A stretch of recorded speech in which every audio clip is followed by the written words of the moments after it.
Hello there guys, Mr. Missing in Action back with another Raid Shadow Legends video for you. Today I've got the first in what will hopefully be a long running series I'd like to call Subscriber Showcase. Basically I want to give something back to you my subscribers, and I thought the perfect opportunity would be to allow you to basically showcase your own accounts here on my channel. So without further ado, I'm going to pass you over to the first of my subscribers. Wraithlin, he's a clan friend.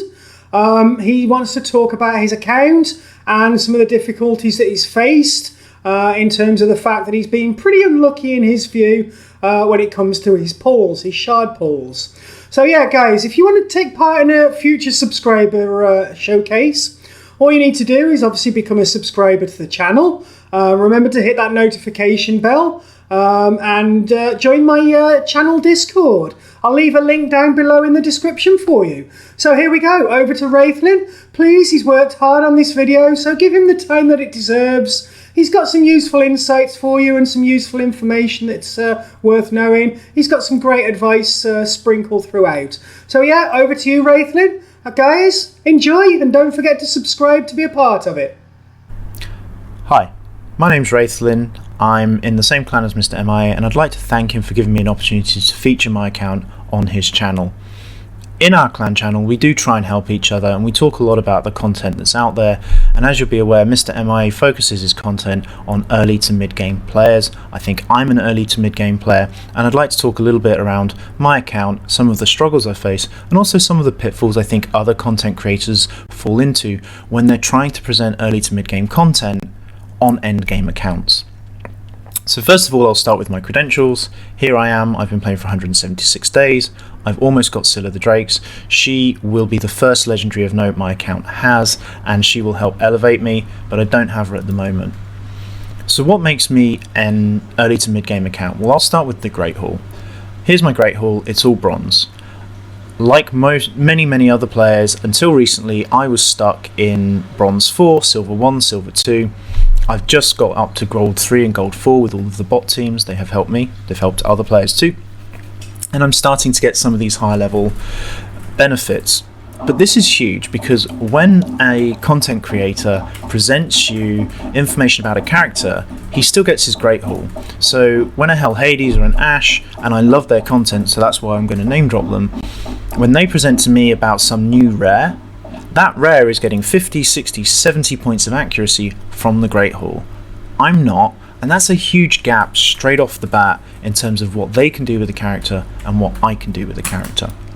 There's also the issue about what characters I have access to. So here's my account, here are my characters. You'll see I've got a decent smattering of epics, but I got a lot of blues. Everything from here down is pretty much food, but I got a lot of blues. And just to prove I'm not hiding a bunch of legendaries in my vault, here's my vault. Again, full of blues, a handful of epics.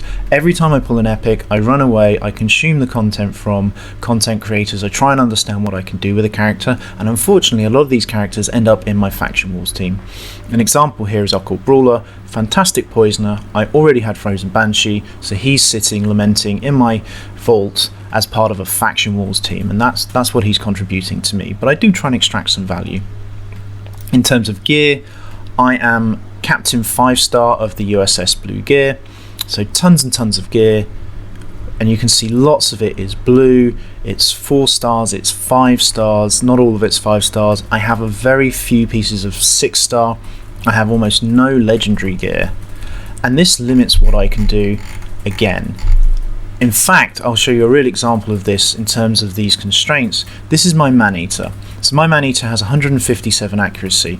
That means he's good for dungeons up to about level 12 or 13. I'm trying to do 16, 17 or 18. I really need this to be 200, but I don't have the Great Hall, and also I have never pulled once an accuracy banner for Ogryn. So I'm losing somewhere between 100 and 150 accuracy versus that endgame content creator before I do anything with this character. And in order to close that gap, in order to make sure he has the right speed, that's all coming out of attack, defense, crit rate, crit damage, and all of the other stats. So I think this is a real point. The second real point is, although I have a lot of blues, I have a lot of blue heroes, many rare heroes. I'm actually missing many key rare heroes. So you can see here I've got almost all the Bannerlord rare heroes. I'm missing 3, they're not important ones. But if I go to High Elves, I'm missing Apothecary. If I go to Dark Elves, I'm missing Cold Heart. Not having a Cold Heart massively limits what I can do in Fire Knight and Spiders.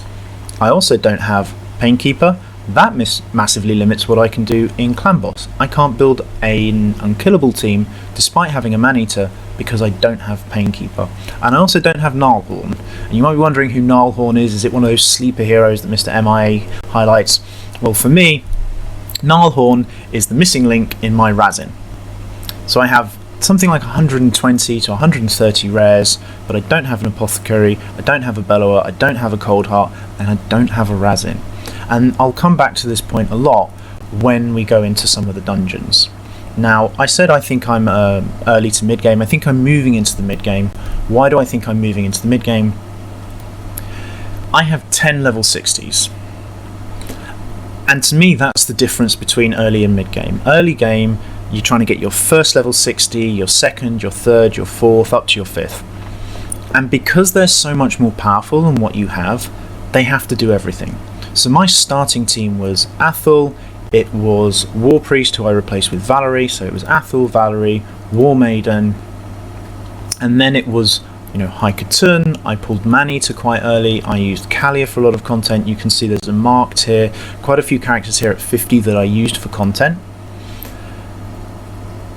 They had to do everything. So here's my Athel. She's in lifesteal gear because she's a farmer.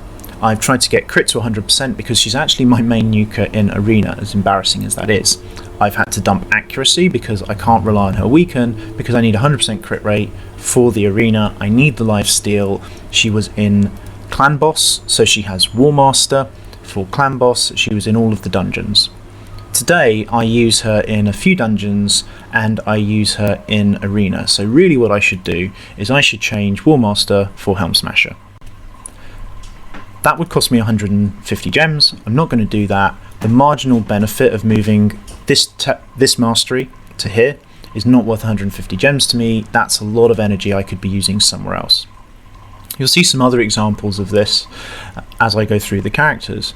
But the key thing here to me is, why do I think I've become a mid-game player? Because I'm starting to specialise. Rather than having 4 characters do every dungeon, every part of the game with 1 or 2 hangers on, I've started to have 1 character doing 1 job in 1 area. My first example of this is High Cthulhu. So High Cthulhu is my speed lead. She has all my best speed gear. The only thing she does in Arena is she tries to go first. She has 269 speed, which, given the gear and the progression I'm at, I think is pretty good. It's the best I can get to. And everything else is irrelevant. And you'll actually see this in the masteries. I don't have the bottom masteries. Why not? Because if you look at what's available to me, decrease the damage from allies. I run a nuke team. If I'm being hit, I've already lost. So this is useless. This is useless. This is useless. She doesn't have any debuffs. This is useless. If my allies are dead, I've already lost, so this is useless. The only one that might be of use is Lasting Gifts. And the amount of energy I'd have to spend to get 200 scrolls for this talent and another 350 scrolls for a tier 6 talent, it's not worth it. She does her job, she goes first, we get in and we win. And I'll just show you that team in Arena now, just to prove that I didn't get to Gold 4 just by beating bots. Clearly I've benefited a lot. But here is a real Gold 4 team. It's not the strongest Gold 4 team by far. I've actually been playing quite a bit today, so I've moved up. But we'll see here. So High Cthulhu's done her job. She's won by a good margin versus Apothecary. She will go first. Then Seeker, who is the second specialist character I've got. His job is to go second, put increase attack on everybody, and actually his provoke is quite useful when it comes off. It didn't come off there, but he's also got sniper, which means he's decreased a bit of turn meter just to make sure I don't get cut in, and then decreased defense, and I win. Okay, how can I improve this team? Unless I pull a new hero that really changes the meta for me, I'm basically going to improve this team by replacing Athel with a real nuker. Now, if I go all the way back to my champion list, you'll see that I pulled a Luria, and I thought Luria was going to do that job for me. Unfortunately, that's not the case. I think she's more of a controller than a nuker when I look at the damage she's doing so far. She's not level 60 yet. I'm a little bit disappointed, but I'm trying to improve that team by replacing Athel. That is the weak link. At some point I might get an Arbiter and replace Hikaton, but that's a very long way away from me. Let me show you how far away that is for me. That is 119 missions away from me, so I'm not holding my breath on that. The other place I've started to see some specialisation is in Clan Boss. So I recently pulled Skullcrusher. He's one of the very few counter-attack champions, and I want to show him in battle because I want to talk a little bit about what we've done here to specialise in terms of speed tuning, and also I want to talk about some of the other heroes in here, continuing with this theme of specialisation. So my team consists of Valerie, who I think is probably the most underrated rare in the game. Not the best rare, but the most underrated, because I've never seen a video on her about what she can do. Then we've got Maneater, who's in here for the decreased attack. We've got Alika, who's in here for two specific reasons that I'll go into shortly. Frozen Banshee for poison, and Skullcrusher for counterattacks. Now, for those of you who aren't familiar, the point of a counterattack team is you put counterattack up, the Clan Boss AoEs, and I get 4 free attacks. That is a huge step up in the amount of damage these characters can do. It does, however, require you to have the right speed, because you want to make sure that your characters aren't going so fast that the counterattack buff wears off, and you also want to make sure they're not going so slowly that they just get killed. So you need to match your speed to the Clan Boss's speed, but also make sure you still go a fraction faster so that you can still get your abilities off. And now I'm just going to throw this onto auto and let this run. So Skullcrusher is in lifesteal gear, that's how he stays alive. He puts out ally protect, which helps everyone else stay alive, and he throws out counterattack, and that's his job. Great stuff. And then I've got Ayna.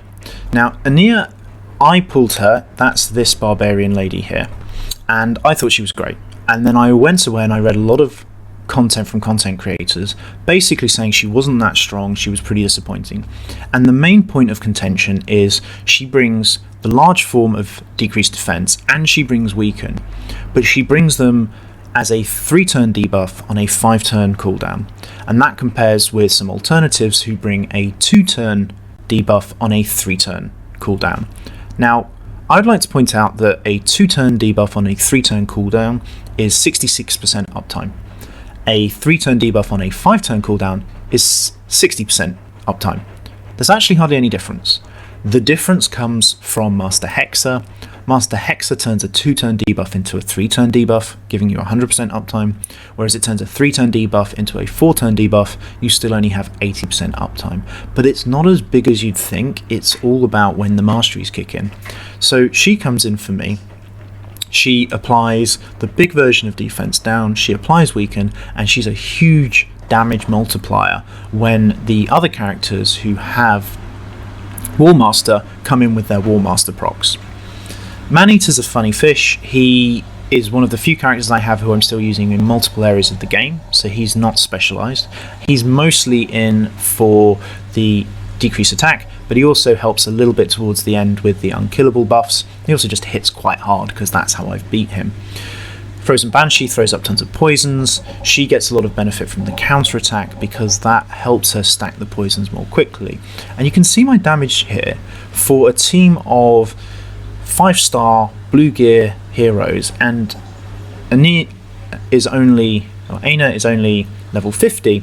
We're doing somewhere between 500,000 and 600,000 per turn, and from the videos I've seen of content creators doing Clan Boss turnovers, that's pretty decent, right? When I see people doing budget unkillables, that's the sort of damage per turn they put out.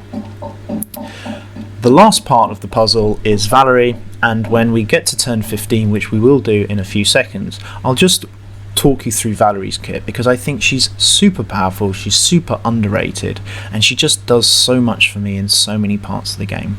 So Valerie is a Bannerlord support hero, she's blue affinity, and we're going to get to have a look at her abilities just as soon as this comes down.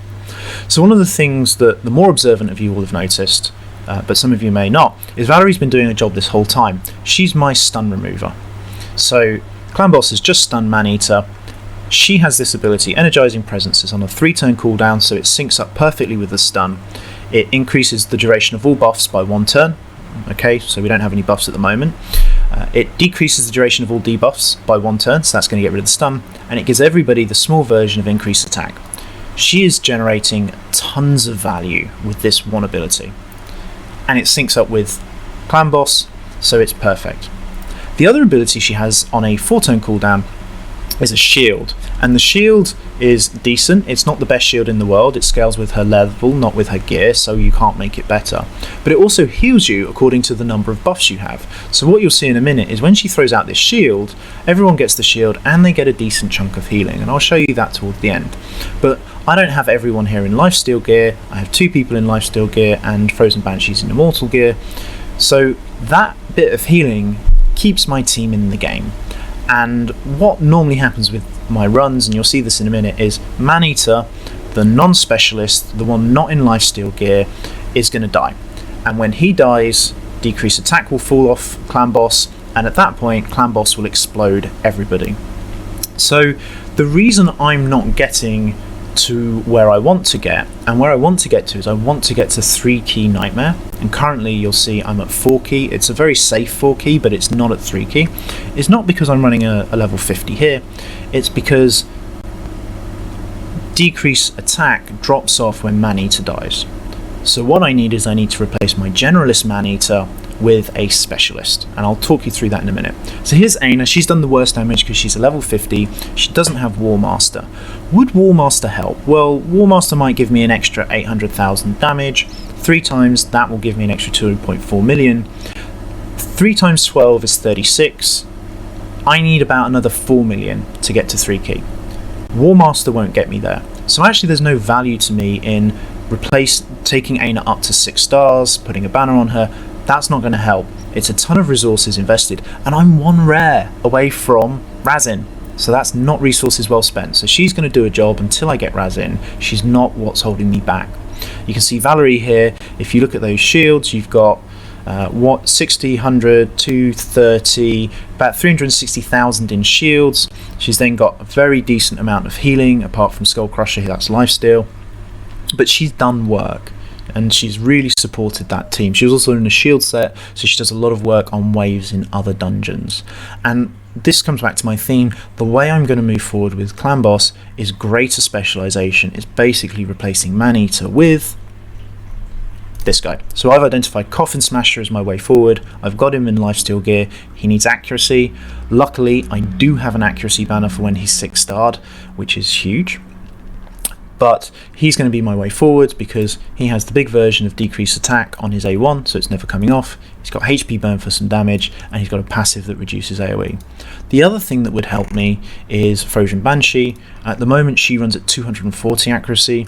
This is far too much for a Nightmare Clan Boss, but I also use her in Dragon, and for Dragon 18 I'd want about 210, 220, so it's actually not that excessive for Dragon. So she's doing 2 jobs, and when I can get her out of Dragon, because I level up the Kale that I pulled a few weeks ago, so when Kale gets to 60, he will take pressure off of Frozen Banshee. I can gear her and get more benefit from my Clan Boss team. So that's Clan Boss. That's a lot of my philosophy about specialization. I just want to now talk you through 2 of the dungeons. I want to talk you through Spiders, and I want to talk you through Finites. And I'll talk you through Finites first, because Finites here is, I can do 16. It's a little bit questionable because I start getting resist due to my accuracy, but I can do 14, and I have a very odd composition here that I'm just going to run. It's not the fastest Finites ever, but I just want to run it through. And I'll talk a little about what's going on, because you will never see a content creator, not a serious one, run this team. And the reason you'll never see them is it makes no sense. You've got Fellhound, you've got Valerie, you've got Maneater, you've got Skull Crusher, and you've got Armiger. Now, Armiger, to me, is one of the mistakes I made in my account. Not because I took him to 60. Armiger is worth having at 60. He's easy to get because he's an uncommon. He's easy to book because he's an uncommon. The problem was he was probably my 4th or 5th. And he's too specialised to be my 4th or 5th 60. And this is where I'm going to talk a little bit about other content creators and just understanding the information they're giving you, because it's all good information, but you've got to understand how it applies to your account. And he produces tons of turn meter rewind, which is actually going to be a real pain here, because what's going to happen is he's going to stop these ever taking a turn. So I'm going to manual and try and talk while I'm manualing. Otherwise, these people will never take a turn, they'll never get rid of unkillable, and they'll never die. Armigure's great. I only use Armiger in two areas. I use him in Finites, and I use him a little bit in spiders. And I only use him in spiders when I'm manualing, because he's so specialised. And that just really limits his value to me when I needed generalists. At this point, his value is going up over time, because the fact he only works in 1 or 2 dungeons for me personally is less and less of an issue, because I only need him to work in 1 or 2 dungeons. But it's something to bear in mind. And the other thing to bear in mind is something I touched on at the beginning, which is just understand what other heroes are in the team. Imagine this was a video featuring Armiger. It wouldn't be this team. I guarantee it wouldn't be this team. It would be a team that had a Cold Heart, it would have an Apothecary, it might have a couple of other epics, it might have a Bellower or a Sill of the Drakes, and it would say, look at Armiger, he's great, he's doing all of this turn meter rewind. And that is true. But you've got to understand how much work is being done in those videos by the Cold Heart, by the Apothecary, by the Bellower, and if you don't have those characters to work around the character being featured, you're not going to get the value. So who do I have here when I don't have those characters? I have Fellhound. Fellhound is an interesting character. I pulled it, as I do whenever I pull a new character. I went off to see what information's out there, and I'm very grateful to the community of content creators for having so much information out there. And Fellhound brings 2 things. Number 1, he brings a continuous heal with a reflect damage. The reflect damage is great for stripping the shield on Fire Knight. Number 2, on his A1, which you can see going to work there, his A1's AoE, it applies decreased speed, and because he's in a stun set, it's applying tons of stun. He is doing so much work for me on these waves. I also use him in Spider because he does the same work on Spiderlings. I've got Maneater because Maneater does turn meter rewind, although I'll have to talk a little bit about how that works because it's not reliable. Valerie's in for her shield set, she's in for healing and just keeping things alive. Armiger is in there for the turn meter rewind when we've got the shield down. And then we've got Skullcrusher. Why do we have Skullcrusher? His counterattack really helps take the shield down off Fire Knight. His accuracy is actually too low to land his heal reduce unless I'm incredibly lucky, so that's not what he's in for. But his counterattacks really help strip the shield. What you will see in a classical Fire Knight video is multi-hitters and turn meter increase. So you will see not Valerie, but you'll see Apothecary or Hykerton or some other character that gives turn meter increase. You have a number of multi-hitters. The classic one is Cold Heart because she has a multi-hitter. She also has turn meter drain on her one of her abilities. My Hykerton is my arena specialist. I can't use it here. I don't have an Apothecary. I have tried doing this with Seeker, I can't make it work, and my Seeker is specialised for being in arena. So I don't have a character to give me tons and tons of turn meter acceleration. What I have is 5 charges of Reflect and 4 counterattacks. And that will strip off the shield quite efficiently, and that will give me a chance. Now I can run this on full auto, but it becomes a 7 or an 8 minute fight, so I will stage a bit of an intervention, and then I just want to talk through the AI. But what that does is that has got his shield down, and now we're in business. And actually, this is about as good as it can get. The only thing that would make this better is if Fellhound can land his decreased speed, and then we really are off to town. So, brilliant. Okay, so with any luck, this guy will never get a turn again. There is a little bit of random number generation in here because things can go wrong, and I'll talk about how they can go wrong because they probably will. I hear a lot of complaints about bad AI. The AI in this game isn't bad, it's very simple, and that can produce bad results, and we've actually had it there. How, with Armiger and with full turn meter steal from Siphon, did his shield go back up? The AI in this game is really a 3-point plan. Number 1, do I have a buff on off cooldown? Is there a buff I can cast? So the first thing my Maneater will do is he will try and cast block debuff, and he will try and cast unkillable. If that's on cooldown, or if the buffs are still up, he will then say, do I have any debuffs? he does have a debuff. His A1 will apply decreased attack if he crits. He will try and apply that debuff. So he will look at the Fire Knight and he will keep A1ing until this debuff is up. Only then will he use Siphon. Boom, right on cue. Couldn't have timed it better. That's really important for something like Spider. Maneater will not use Siphon in Spider because he's constantly trying to put decreased attack onto the spiderlings that have just spawned. So he will never use that ability. You also have this issue with Soulbond Boya. She will try and do her damage as an AoE because it calculates its more damage, which is her A1. You also have this issue with heroes like Jotun. Jotun's AI isn't broken, it's just really unhelpful. He has a small version of decreased defense on his A1, and he will keep trying to apply it if that's not up. In fact, he'll try and apply it even if the large version of decreased defense is up, and that means he never uses his A2, and that really massacres his damage. So if you understand the AI, you can predict how characters will act, and they won't always act in your favour. Another piece of 5-star blue gear, I'm going to sell that. So this video is quite long, but hopefully I won't go through spiders, but I'll talk through spiders. So I can manual stage 15 of Spider. I use Armiger, I use Maneater. I sometimes have some bad luck with resists because this is at the upper end of what Maneater can do before he gets massively resisted. What I normally do is I manual 12, I manual it with this unusual team. I've got Skullcrusher in here, he's an affinity tank, it's green affinity, they go on Skullcrusher, he's got lifesteal gear. Also his passive reduces the duration of poisons from 2 to 1, so he takes 1 round of poison, he then passively removes the poison, and then he hits people and lifesteals. Because he doesn't have the poison on him, the lifesteal is very effective and he heals back up. So he's actually a very good affinity tank for this. He's also built with defense because that's how I use him in Clan Boss, so he does good work. I've got Ayna because she increases the damage the spider takes. I've got Fellhound in order to slow and stun some of the spiderlings. Maneater for offense down, for decreased attack, and then Athel again just basically to kill off some of the spiderlings and keep life under control. The problem I have is Spider 13, I'd rather do 13, 14, 15 because that gives me 6-star gear. 13 is Void Affinity, I can't affinity tank the spiderlings.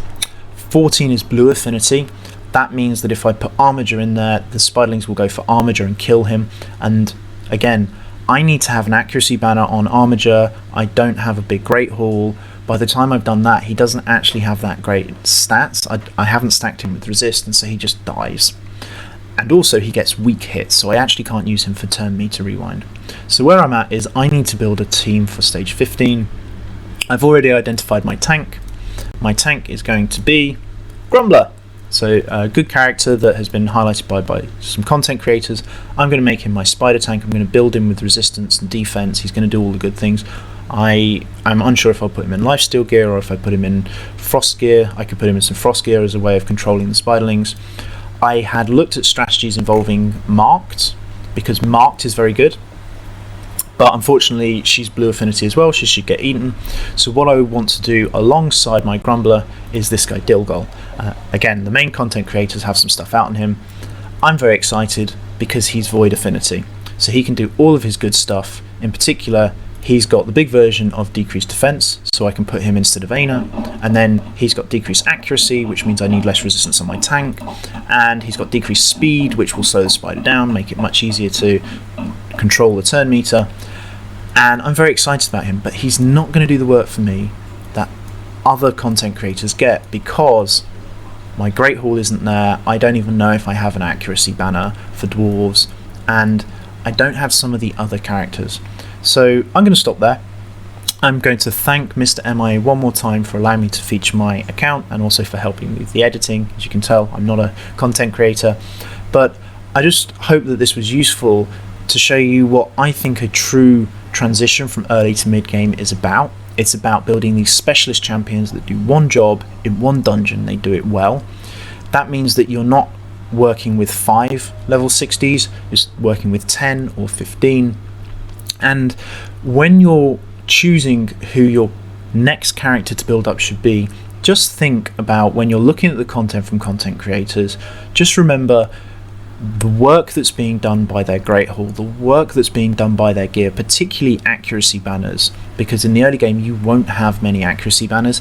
And when you're looking at a video about a featured champion, make sure you understand all the other champions in the team, because if you're looking at a featured video about a champion being effective in Finites and the rest of the team is Apothecary, Cold Heart and Bellower, or you're looking at Spider and the rest of the team is Royal Guard, Cold Heart, and maybe this guy,